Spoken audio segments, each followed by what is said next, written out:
Now, let us all enter into the next session where we understand about what is karma and what is dharma, the difference between karma and dharma. If somebody tries to attack you, what will you do?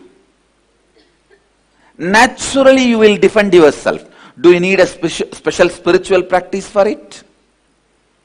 Do you need a special understanding? Whether you know the technique or not, method or not, system or not, by the very existence, your life will defend you. Because you don't want to be killed, you not killing others is Dhamma. Please understand. Because you don't want to be killed, you not killing others. That is ahimsa. Whatever you don't want to be done to you, you not doing to others. Same way, your properties. Naturally, you don't want that to be stolen. So you not stealing others' property is asteya. Naturally, you don't want anybody to lie to you. You not lying to others is satya. Whether you are a man or woman, naturally you don't want anybody's physical interference in your life. Uninformed and uninvited physical interference in your life. Doing the same to others, not interfering into others' physical space, uninformed and uninvited, is brahmacharya. See very clearly, Dhamma is nothing but just these few basic truths. You don't want to be killed, so don't kill others. You don't want to be lied, don't lie to others. You don't want to be robbed, don't rob others. You don't want to be exploited, don't exploit others. You don't want others to live with all the resources of the world. So you don't do that same. Aparigraha. Please understand, asteya, aparigraha, brahmacharya, satya, ahimsa, non-violence, truthfulness, non-stealing, not robbing the resources of the world, and non-interference in others' physical plane. Please listen. Do you need any special spiritual practice or understanding to live these principles? No. See, when somebody attacks you, do you need a special spiritual understanding? Or just you have to read some books and do some spiritual practice to defend you? See, whether you are able to defend yourself or not is separate. Whether you are successful or not is separate. But even a worm, ant, raises its hood and tries to defend itself. Understand, you defending your existence, you defending your life, you defending your identity, you defending what you think as you, is natural. Do the same thing to others. That is what is natural flow of life. Understand? Dhamma is always non-controversial. Please listen. Anything other than Dharma, anything other than Dhamma, always will leave some incompletion in you, some controversy in you. Dhamma is the one and only non-controversial flow of life, flow of existence. All judgments lead to more and more arguments, appeal. But all the solutions based on Dhamma leaves both sides complete. Please listen. Because Dhamma is the natural law of life, natural existence of life. Dhamma does not need any special spiritual practice, special spiritual understanding. It is just established on one truth. What you don't want to be done to you, don't do it to others. That's all. Listen. Come to the space of listening. If somebody tries to attack you and you defending yourself is the natural law of life, Dhamma. Same way, you not attacking others, harming others is good karma. Knowing you harming others is bad karma. That's all. Understand? Whatever is your natural flow is Dhamma. You not doing that to others is karma. Listen. Listen. You understanding, you will protect you when somebody tries to attack you is Dhamma, natural law of life. You doing the same thing to others by not attacking is right karma. Attacking is wrong karma. That's all. A simple flow of life is Dharma and karma.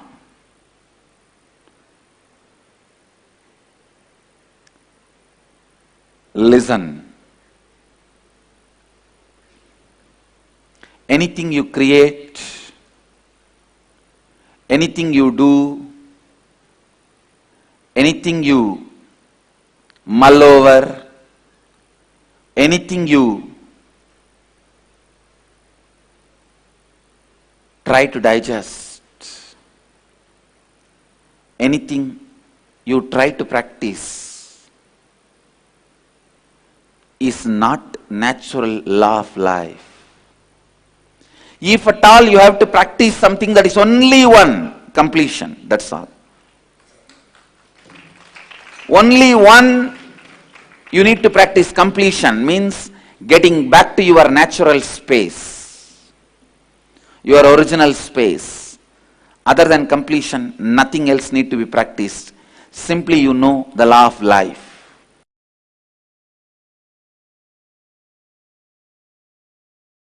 Listen. Listen. Understanding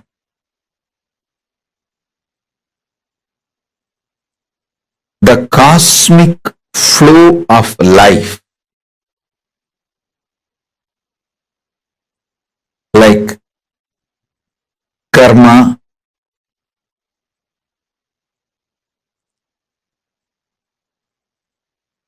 naturally takes its own course of life. Listen to every truth I am revealing. understanding the natural flow of life means knowing people who harm you will get their karma back.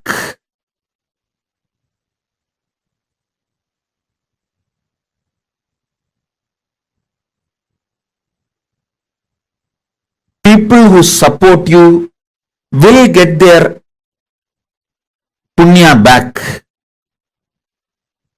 If you do something wrong, you get the karma.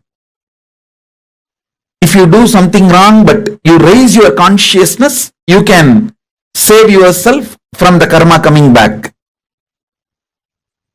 Understanding these few basic principles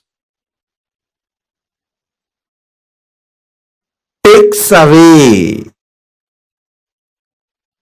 tiredness, boredom, decision fatigue from your head. Listen, decision fatigue is nothing but cherished revenge and frustration by coming to a conclusion, world is not fair. Listen, when you feel world is not fair, you block the flow of energy through you. You block your Shakti. You fall into frustration. Naturally, that leads to decision fatigue. Understanding world is just dharmic. Having simple eyes to see how the karma comes back, how nobody can escape from good or bad.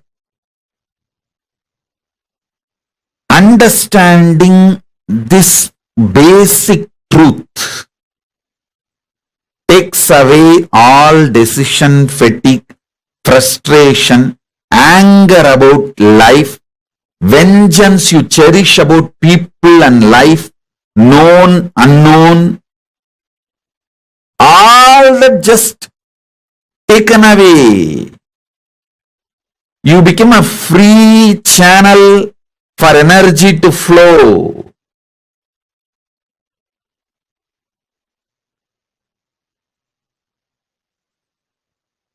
Listen.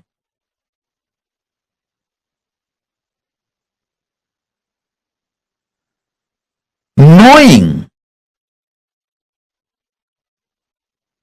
whether human society or world, nature,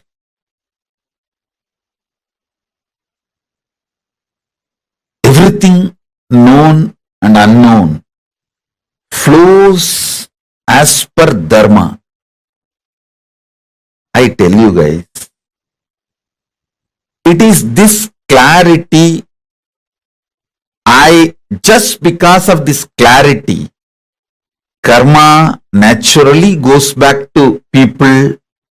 I don't initiate new karma. See, listen carefully.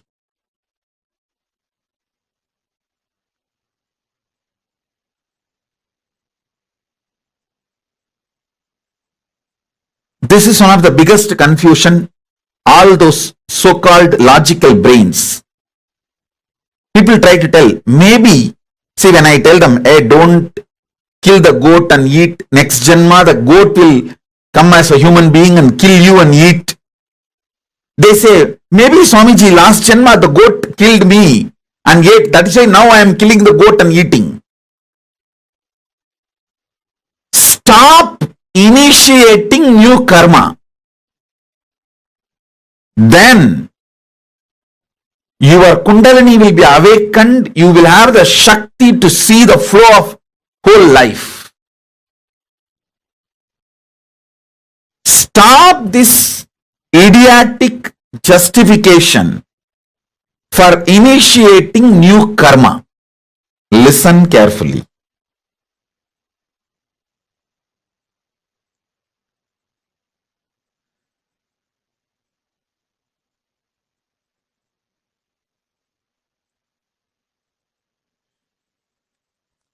when I realized the flow of dharma and flow of karma,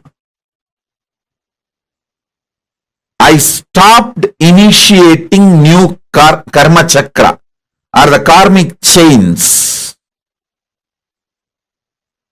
that has brought so much energy in me. So much energy, I tell you.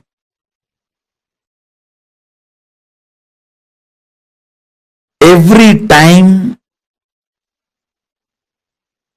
I start having larger visualization, larger plans, larger work. Every time when people try to hit me, persecute me, I flare up and become larger than their imagination.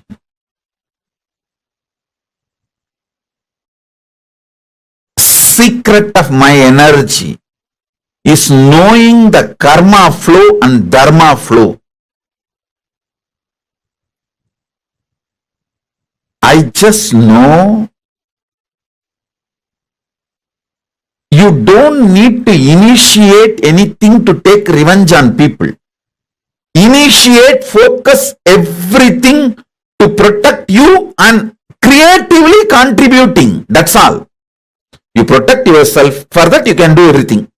And go on contributing creatively.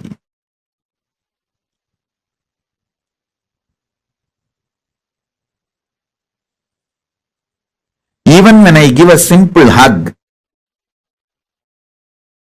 it is absolutely creative. I just want to lubricate that being's inner space with my love and compassion and acceptance so it can flower into a beautiful, powerful being. Same way when I scream, I just carve that being to become a god in every level. I stop just with these two. Maximum I protect myself and I go on contributing creatively because I am assured inside me experientially about the flow of the dharma, flow of the karma. I do not have a cherished vengeance, cherished anger, cherished violence. All of you should know. You may not have cherished anger towards one person, but you may have a whole against the whole system. You may have a cherished anger and violence against the whole humanity, against the whole economical system, against the whole currency system. When you cherish the anger against the whole system, or the organization you are working for, or the career you are doing, or the clients you are having, you may have anger towards the whole system. Even that gets you decision fatigue. When you cherish anger towards one person, it's called vengeance. When you cherish anger towards unknown system, it's called frustration.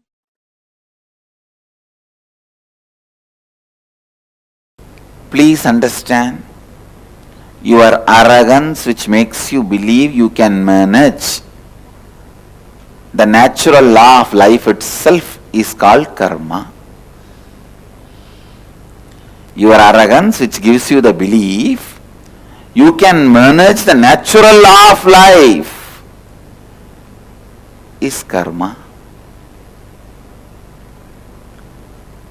Authenticity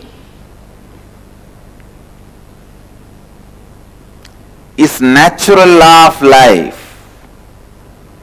You can never manipulate it. You can never manage it.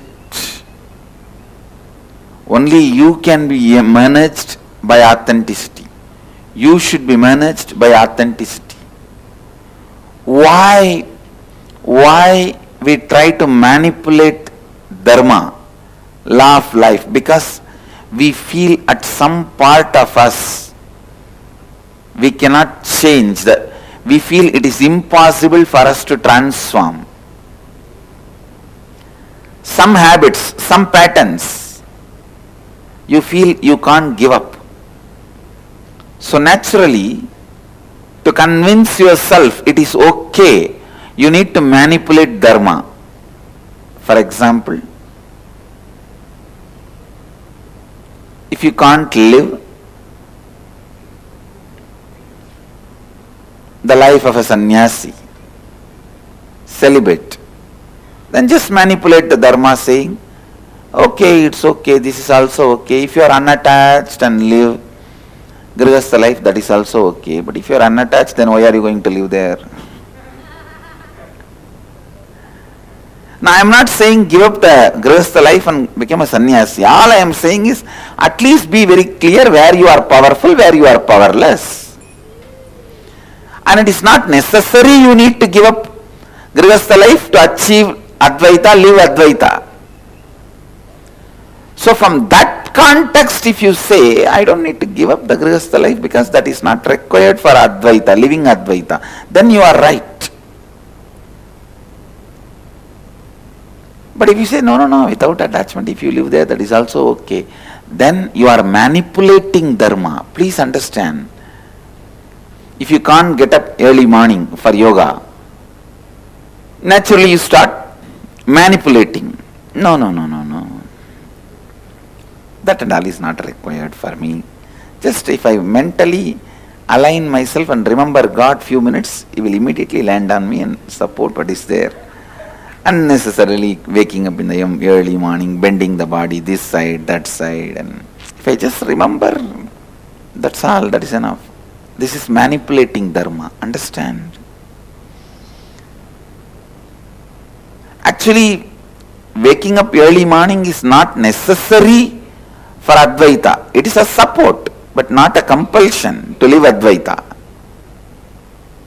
From that understanding, if you think, then it is okay. Listen. You may ask, what is the difference between these two thought currents? When you understand what is necessary and what is not necessary, you never fall into powerlessness. But when you think something is necessary and not able to do, you fall into powerlessness. Only the fellows who fall into powerlessness manipulate dharma. Trying to manipulate dharma is karma. Trying to manipulate dharma is karma. Understand?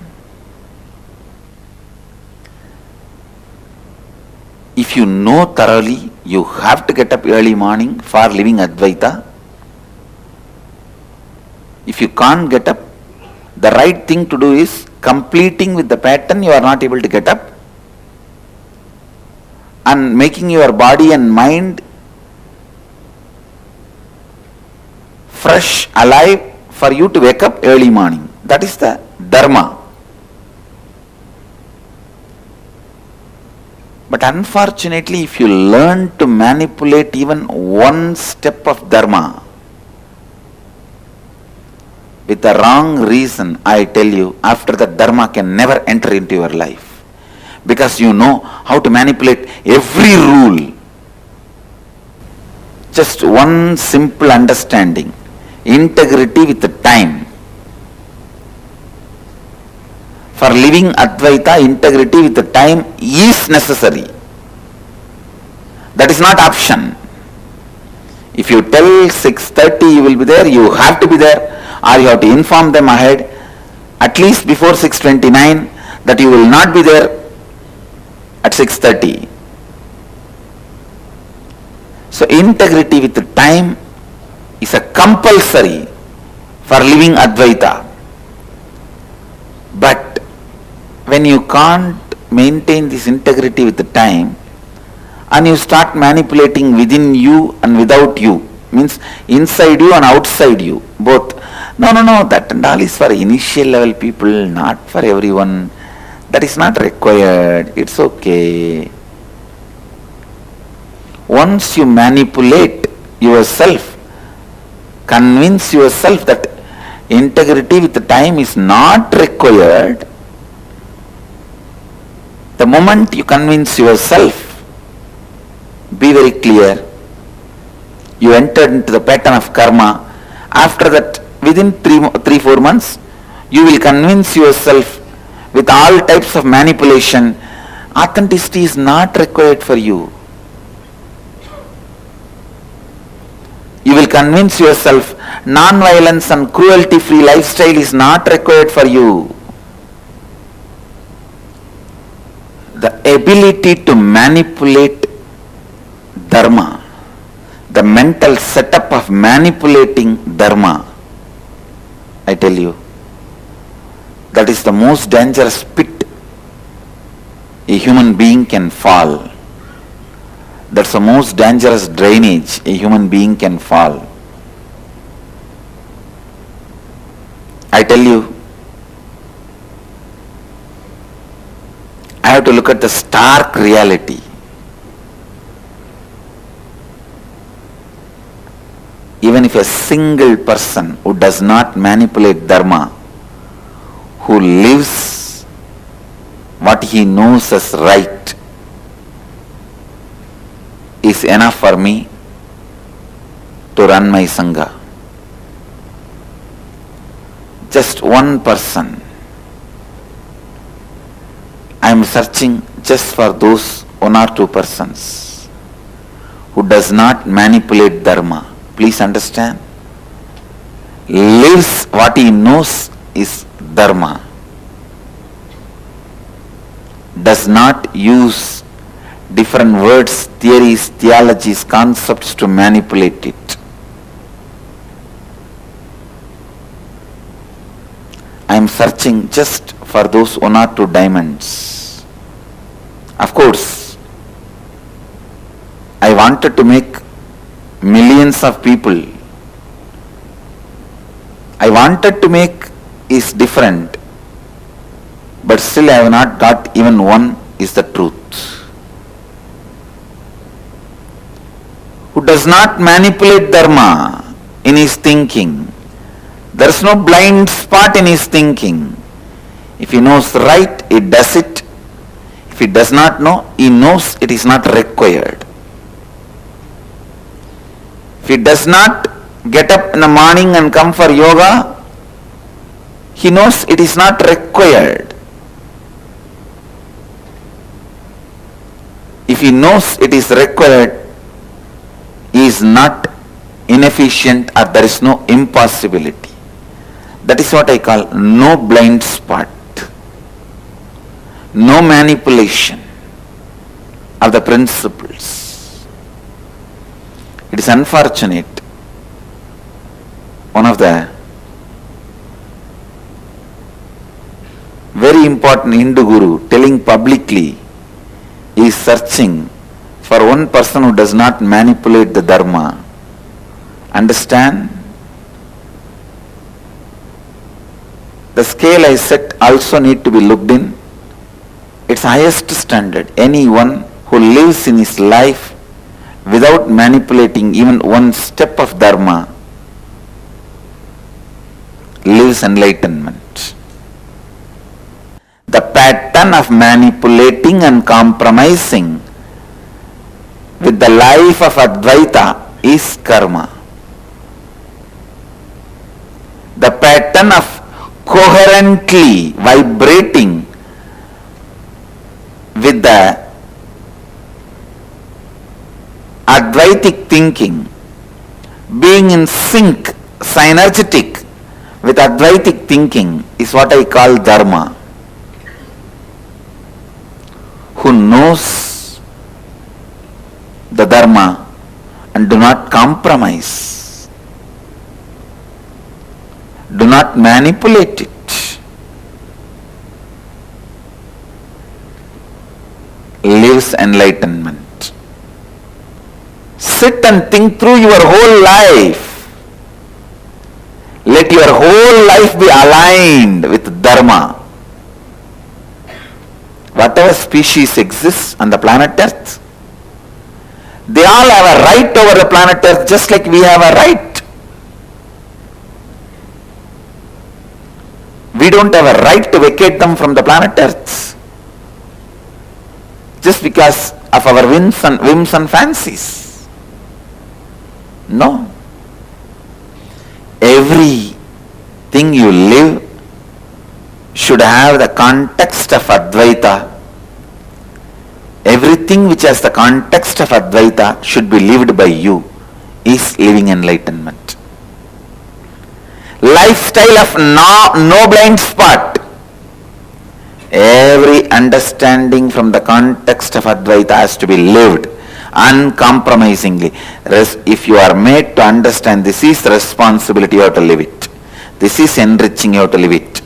This is authenticity, you have to live it. This is integrity, you have to live it. No question of compromising. No compromising. If you are powerless somewhere to live the Dharma, complete. Complete with that powerlessness. Complete with that powerlessness and raise yourself to the next level. But no question of manipulating it. If you manipulate Dharma, you will never transform. You will never know where you need to complete. You will continue to be the same sewage, thinking outside you sprayed enough perfume, no one will have a smell. Yes, but inside you will be stinking.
So beautifully, Swamiji had explained to all of us the relationship between karma and dharma.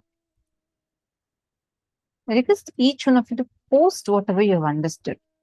See, Dhamma or Dharma does not need any special spiritual practice, special spiritual understanding.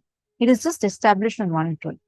What you don't want to be done to you, don't do it to others. That's all. In other words, whatever is your natural flow is Dhamma. You not doing that or allowing it to others is karma. Please take a few minutes and I request everyone to please type out this statement and post it.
Hope all of you have written this one extremely powerful cognition. So now let's discuss this deeply. Whatever you understood in the first session, where what we learned about, the previous session, where we learned about what is karma, correct? We all had so many questions. Now, how many of you are understanding in a little deeper way about what karma is? Simple. Don't do unto others which when done to you will cause you pain and suffering. How many of you are understanding this? Chingu was posted, thank you, Ma. This session is so helpful. Trying to do the best for feral cats is never easy. They never cooperate. It's good to know the intention is what matters, even though they don't understand this is for their good. See, it is simple. Don't do unto others which when done to you causes pain and suffering. Whatever is your natural flow is karma. Not doing it yourself or not allowing it to happen to others is karma. You are understanding this?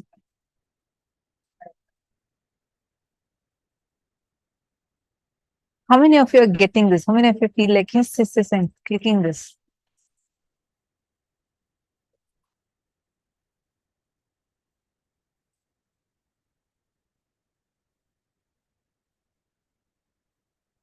Now, with this definition, look, analyze, scan the different aspects of your life. You're going to get clicked with understanding about how the Karma Dharma operates. It was such an amazing the science of, actually Swamiji revealed the science of Kayakalpa through karma, digestion, explaining what karma and dharma relation and the science of Kayakalpa. We're going to have that session too today. Anything you create, anything you do, anything you mull over, like whatever you're trying to digest, you're trying to practice, which is not the natural law of life. If at all you have to practice something, then it's only one thing, like what Swamiji said, completion. That's all. Means getting back to your natural space, your original space. Other than completion, nothing else needs to be practiced. Simply you will know the law of life. How many of you saw the moment you got connected to Swamiji? Probably yes, you might have made a decision once, twice, a few times, saying that yes, I don't want to eat non-veg food. But automatically it just dropped from you. No more this non-veg, eating meat is even there as a necessity for you. You just were able to drop it. How many of you have had this breakthrough?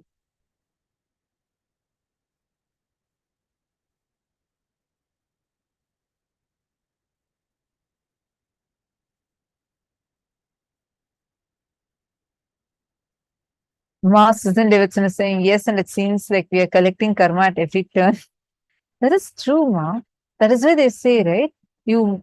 All of us are having, all of us usually have a lot of these things inside us, like the thought currents. Minimum, you'll actually have like 2-3 thought currents, maximum 10 thought currents, not more than that. Everything will be based from that thought current. So anything that you're getting stuck with in that thought current and you do an action, it is karma. The thought current matters. The moment you understand this, you have so much of clarity. That is why whenever Swamiji is giving such a powerful cognition, powerful revelation, you're like, hey, this is just doing something. I feel so, my brain is getting expanded. I feel so light, right? How many times you'll experience that? We feel so empowered. We feel light, liberated. Because the powerful cognition liberates you from these stuck thought currents. The stuck thought currents is literally like your brain is being constipated. Literally. And that is what is creating karmas for you. Every moment that you operate from unclutching, let me be established in completion. Every time you do that, powerful cognitions always liberates you, means it will not put you through some series of thoughts that you keep mulling over. It liberates you. You'll be more alive. You'll be present. You'll be glowing, so active. Unclutching does not equate to you having to be sad you having to be very silent, sitting quiet in a corner and doing meditation. How will you run your life? Just by sitting and doing that. You're going to be still involved with your life. You're still going to be active. You're going to be working on projects from the space of unclutching. Amazing unclutching, intense unclutching, and intense activism. That is what is a space we need to be in. And moreover, Beautiful things, Swamji tells. Let's say you're struggling with 10 patterns. Every morning it's a struggle for you to get up, and then you have a pattern of, let's say, coffee addiction, and let's say you have a pattern of binge watching movies, and let's say you have a pattern of drinking. Let's say you have such, like, a bunch of these patterns. The best news is, even if you break one pattern with your conscious will, breaking the 10 other pattern will be just like a piece of cake. You'll be very easily, you'll be able to do it. It will not be a struggle for you. Understanding? Even your decision, your conscious will to manifest the breakthrough in one pattern. And understand, anything that happens in life, like she was just saying, there's nothing called as something bad is happening to you. Everything that happens in their life is the possibility of expansion for you.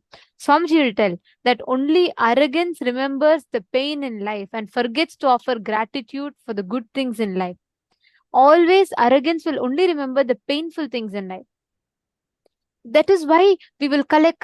We'll say, oh, this is because of my karma, that is because of my karma. And we forget to remember, recognize the auspicious things, happenings in life. And all the things that you can, which makes you believe. See, only arrogance makes you believe that you can manipulate the natural law of life. So understand, you should never manipulate dharma. Never manipulate the dharma. Whenever you manipulated dharma, whenever you manipulate the dharma in your life, the law of your life, the natural flow of your life, you will create a delusional suffering in life. Let your whole, just sit and pen down for a few minutes. Decide, let your whole life be aligned to dharma. You have to live. This is responsibility. This is enriching. You have to live. This is authenticity. This is integrity. Then no question of compromising. Further, understand, anything that exists on planet Earth, everything has to go by this law of life. Pen down 3 instances of your life where you supported dharma and avoided karma. For example, found a large turtle inside my house. My sister told me to throw it out. I took it in a bucket of water and left it in a nearby pond. Just write it down. Where you supported dharma and avoided karma. Are all of you understanding?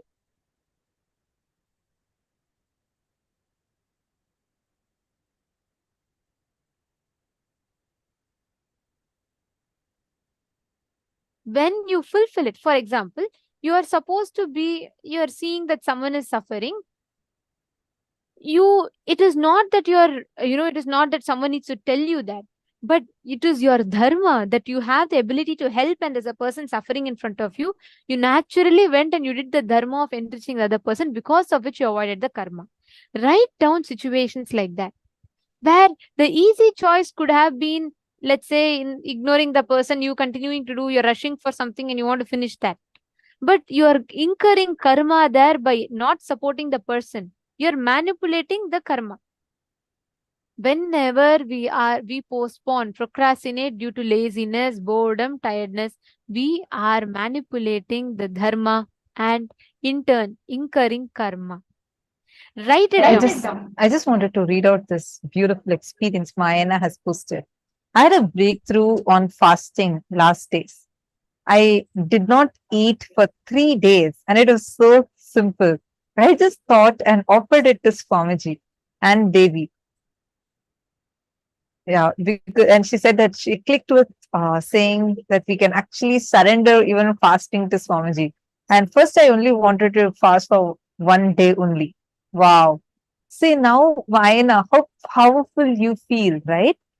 This liberating cognition will not cause karma in you. Because every cognition that's liberating you will not cause karma for you. That is why any time, any action you do, which you do from a very powerful cognition inside of you, liberates you. See,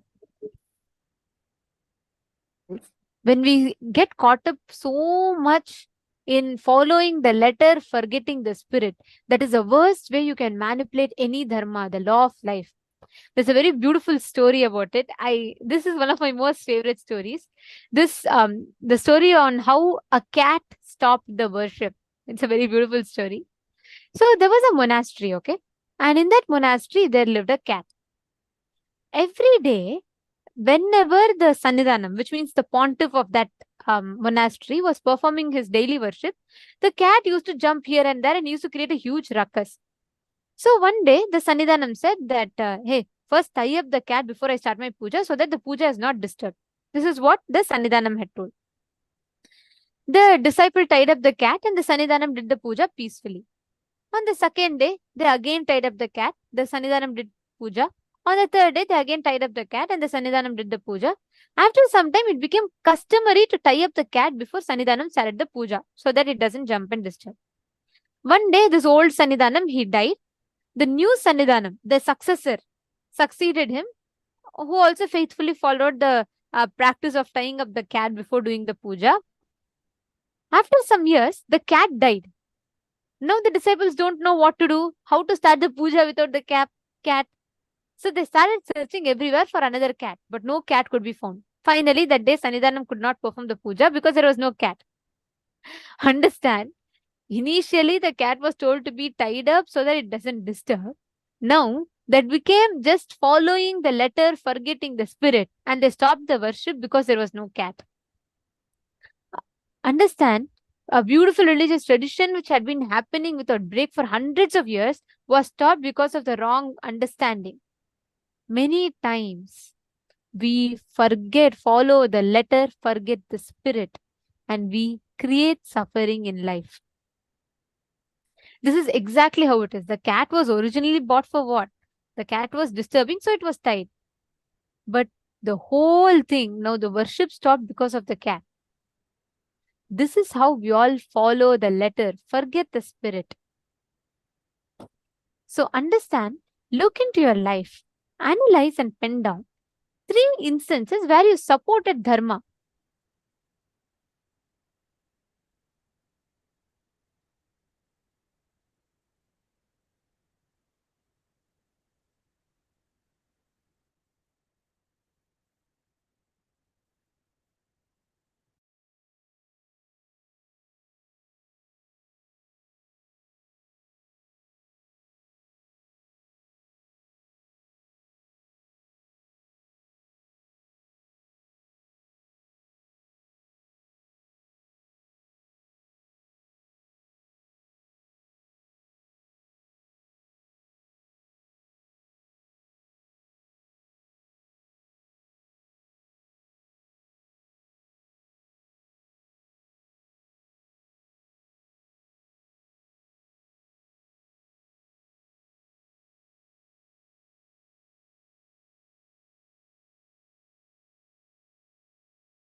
Slowly relax. In that powerful space of being in that space of dharma, as Swamiji so powerfully said, what you do is what you get. What you give is what you get. From that context, understanding the science behind this dharma chakra, it's not about the actions, it is about the thought current behind what you do. Fundamentally, this means that it's not about what you see as a result. It is not about what is perceived in the outer world, in the length, breadth, and depth. It is about the space you hold. It is about from what context, from what cognition you did whatever you did. Saying that, let us establish ourselves in that cognition of I am Paramashiva. I am manifesting only Paramashiva. All I see in my life, whether it's me, whether it's another person, whether it's another place, is just an extension of Paramashiva. With that cognition, we can manifest this power of Kamacharitvam, being able to go to any place and literally have your physical presence over there. Being able to appear in multiple places at the same time. There's a very beautiful incident from the life of Swami Narayan. He was known as Ghaneshyam when he was a young boy. And his family had moved from his birth village to Ayodhya, which is the birthplace of Lord Rama. At that time, when he was living over there, he was a very young boy, less than 7 years old. And he used to always go to the temple to listen to the various stories of the divine, the various happenings in the life of the divine. One such time when he was gone, it became late evening and he had not returned home. So his mother sent his elder brother to look for him. His elder brother came to the temple, knowing that Ghaneshyam had gone to the temple, and started looking for him. He first went to the Rama's shrine as part of that huge temple complex. And there he saw his brother, his younger brother Ghaneshyam, listening to the Rama Katha, the story of Lord Rama. So he goes and calls Ghaneshyam saying, "Come, mother is waiting, it's time for us to go home." Ghaneshyam says, "See, you go to the next shrine, the Krishna shrine, get blessings and come. By the time this story will be over, and then I will come with you." So his brother says, "Okay, make sure you come. Don't try to sit for longer after that." And he goes to the next shrine. When he goes to the Krishna Mandir, the Krishna shrine, there also he sees Harikathas going on, meaning the story of the life of Lord Krishna, the Bhagavatam is being read out. And there again he sees his younger brother. So he's starting to get a bit confused. He said just now he was there in the Rama place listening to the story. So he again goes and calls his brother saying, "Hey, it's time to go home." His brother says, "The third one is then on top of the hill. You go and get blessings from there. By the time this story will be over and I will come." His brother is like, "Okay, just now he was in the Rama temple. Now he's in the Krishna temple also." He's okay, and he goes up to the shrine which is on top of the mountain. There when he goes, it's too much for him. He sees again his younger brother standing there and doing the tapas, standing there and doing meditation. He is in shock. He goes and he asks the temple priest, "From what time has Ghaneshyam been here? Since when has he been here? Did he just come?" The temple priest says, No. From the morning he has been standing here and doing the meditation. He has not even moved a single muscle. The elder brother is completely baffled. He does not have a head or tail understanding of what is going on. He's like, "Just now my brother was there in the Rama Mandir. Just now he was there in the Krishna Mandir. And now the temple priest is saying that he's been from morning up here." And then he mentions this to the priest. And the temple priest says, "Yes, I've also noticed this. Your brother is no ordinary being. He's a divine being because he's there in 3 places at the same time." That is how we see in the life of Swami Narayan how he manifested this power so playfully and completely confused his brother. There's another small incident from his own life where his sister-in-law, his elder brother's wife, will lock him up inside the house because he would have taken her ring and he would be wanting to sell it to get some sweets. Just the divine Leelas. And she would have locked him in the house, but then within an instant, she will see he's already at the shop buying the sweets. Like this, we have seen in the life of so many enlightened masters appearing in two places at the same time. Let me tell you a secret. All of you have manifested this power. Every single one of you sitting here has surely manifested this power at least once. Are you wondering how? In your dream. How many people have had someone come and tell you, I saw you in my dream tonight? Can you just post a yes in the chat? Can I have everyone post? How many of you have appeared in another person's dream? Where they have come and told you, I saw you in my dream.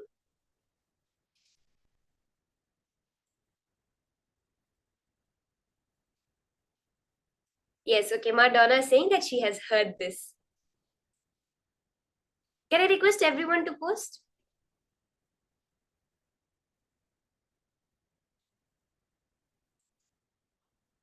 Okay, Ma Valini. Thank you, Ma.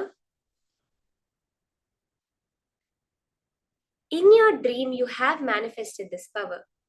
Let's say you are appearing in the dream of your sister who is sleeping in the room next to you. You are also sleeping. She's also sleeping. Are you actually getting up and going into her dream? No.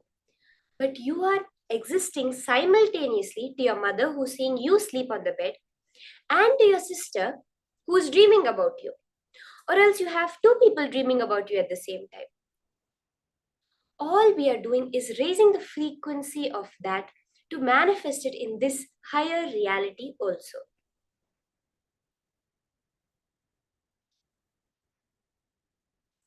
Okay? Yes, Ma Sarala, I know I have heard of many incidents where Mahavatar Babaji has also manifested this power of appearing in two places at the same time, being able to appear in any place at his will. So now are all of us ready to manifest? Let us start, okay? I'm going to be holding an object for each and every one of you. I have an object with me on my lap. All of you are going to be coming to the place where I am currently, scanning and seeing what is that object that I am holding now. Go to the detail. What does it smell like? What does it look like? What does it feel like? What does it taste like? What does it sound like?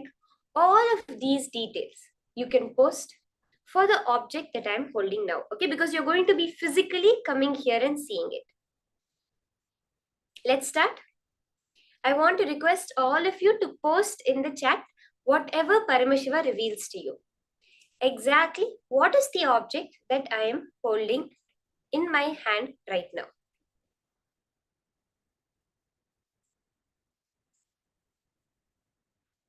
Sit in the space of intense feeling connection with Swamiji. You are quantumly entangling with Swamiji, whom we all saw in the morning, how he manifested this power, right? We are entangling with that source, that being, to continue and also see this power as our reality. Unclutch and chant the Mahavakya to raise your frequency and make this as your reality. Chant the Mahavakya and physically look, experience with all your five senses. What is the object that I'm holding right now?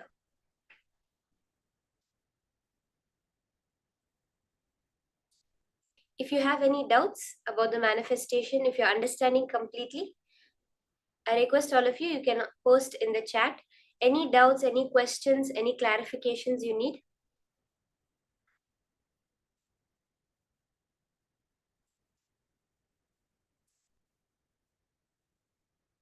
You can start the round of manifestation.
I see people starting to post.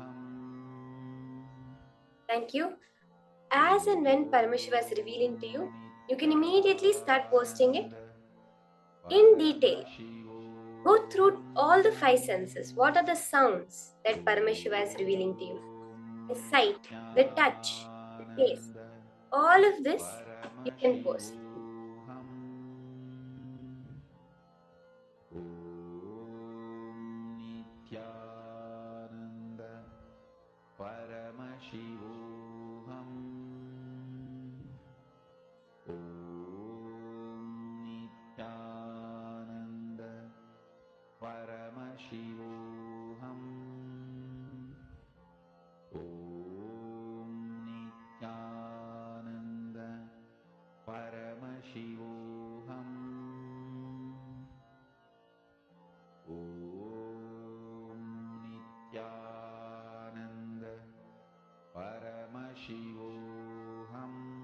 Yes, Mama, Vani, Ma Mahabhairava Jnanaswarupini, I'm seeing you all posting.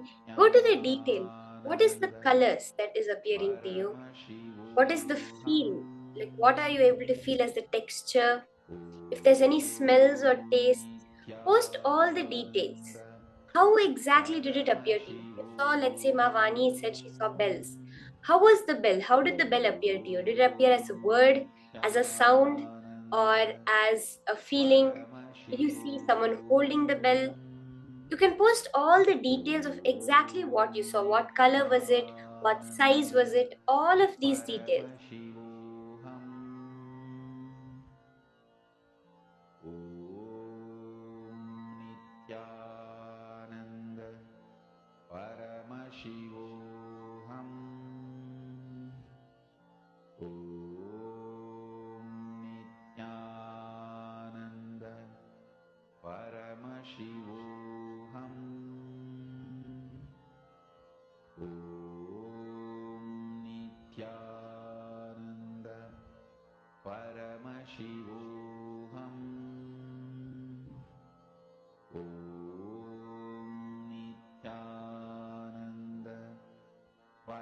Okay, so let's start verifying this round. Let's all verify. Does anyone left to post? You can quickly post your answers before I show you what that object I was holding is.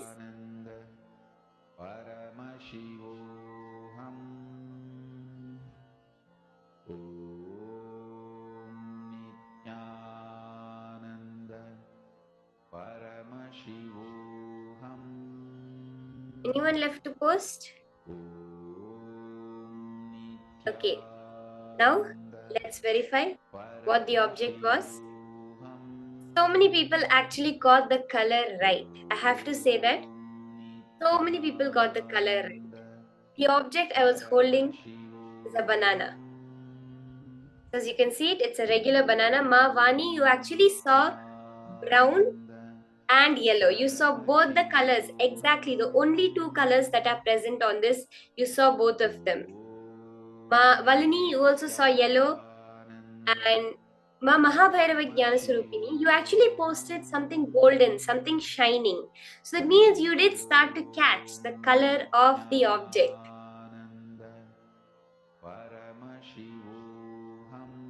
Ma Kalyana Sundari Ma, you saw a green apple. You did see a fruit. You were very close, Ma. You saw a fruit. So this is the object that I was holding. A banana. Okay, so now for the next round, the same way as all of you manifested with me, I want all of you to connect to a partner and manifest. Okay? Let's all celebrate. So many people got it right. Exactly the color. See, if even one of us have manifested, it means that all of us have manifested. Each and every one of us right now have manifested. If Ma Vani saw yellow, if Ma Valini saw yellow, that means each and every one of us have manifested because everybody is an extension of us. When you're hurting someone, you're not hurting anybody else but you because only you exist. So when a manifestation happens, it's nobody else that has manifested, it is each one of you that have manifested. So celebrate it. And now I request all of you to connect to a partner. All of you are going to be connecting and asking them for a similar object. You can ask them to keep an object in the hand. It can be any object. You can tell them you're practicing this power. You are manifesting the power of Kamacharitvam. And request them to keep the object in their hand off camera. And then you can scan and tell them exactly whatever Paramashiva is revealing to you. Okay, you can connect to your partner within the Zoom or anyone who's there around you also. You can connect to them and do this round. The same process, unclutching, Mahavakya, and intense feeling connection with Swamiji. Let's start.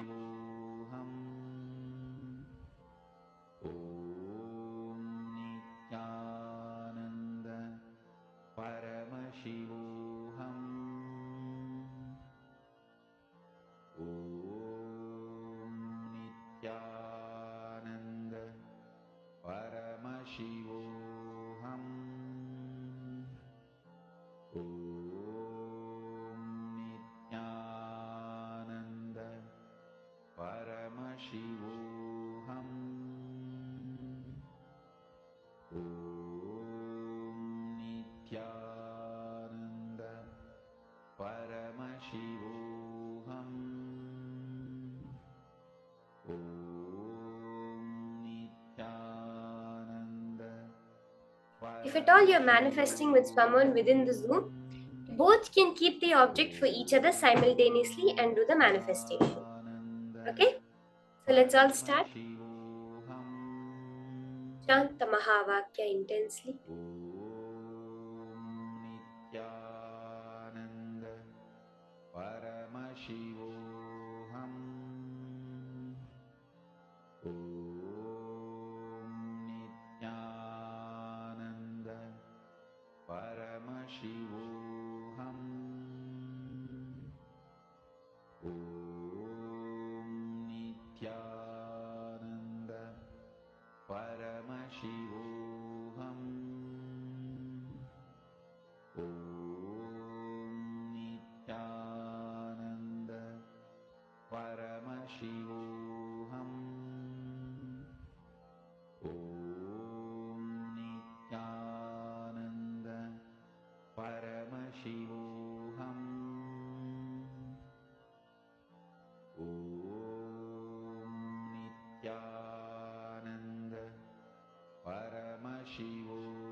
Paramashivoham.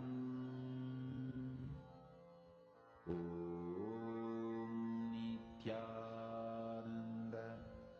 Paramashivoham.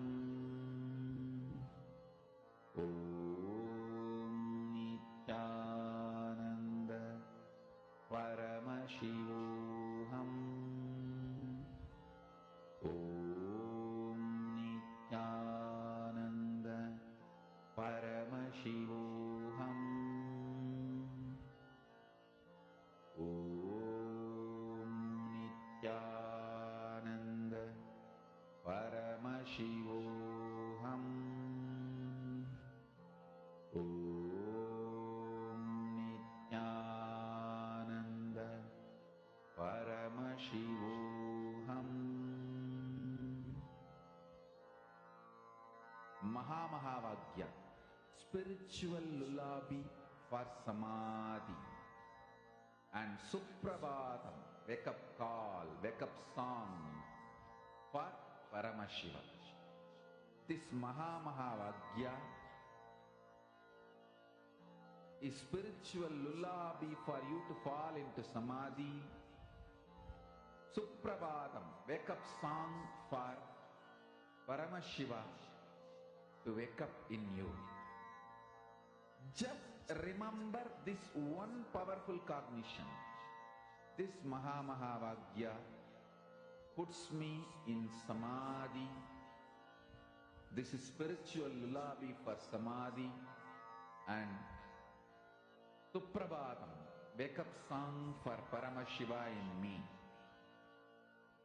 For Paramashiva to manifest. With this one spiritual powerful cognition, chant this Mahamahavagya.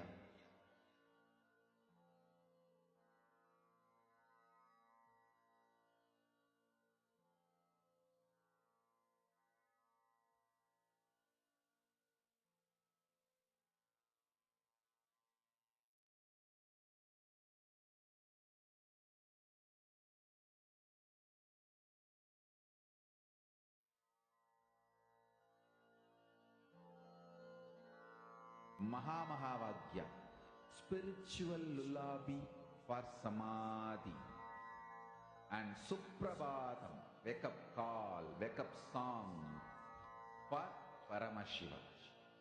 For Paramashiva to manifest. With this one spiritual powerful cognition, chant this Mahamahavagya. Om Nithyananda Paramashivoham. Om Nithyananda Paramashivoham. Om Nithyananda Paramashivoham. Om Nithyananda Paramashivoham. Om Nithyananda Paramashivoham. Om Nithyananda Paramashivoham.